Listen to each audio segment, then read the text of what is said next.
It's been a tumultuous month in Thailand, from angry mobs trying to break into government agencies, facing off with police firing tear gas and rubber bullets, to the peaceful mobilization of hundreds of thousands to oppose the government of Yingluck.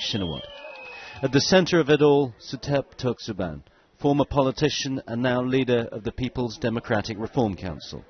He's spearheaded the protests and outlined their goals to eradicate the influence of Thaksin Shinawatra and establish a People's Council, an unelected panel of experts who would rule Thailand. Mr. Suthep sat down with me to clarify some of those goals.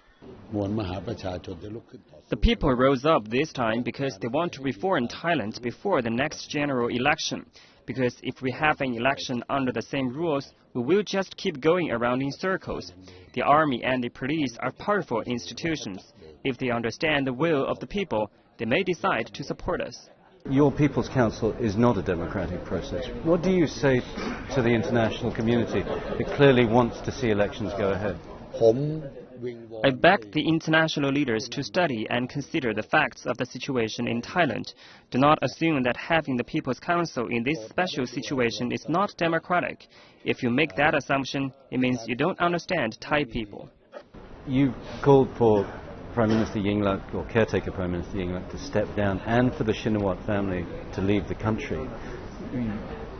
If the People's Council comes to power, are we going to see anyone associated with Thaksinism, as it's been named, pushed out of any position of authority and in some cases forced to flee the country? The People's Council has never said that the Shinawatra family have to leave the country.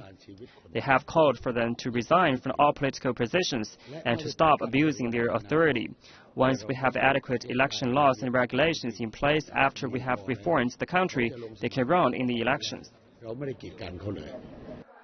At this stage, the People's Council remains a theoretical goal, and the protesters seem happy to bide their time.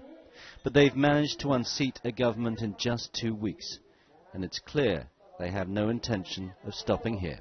Tony Cheng, CCTV, Bangkok.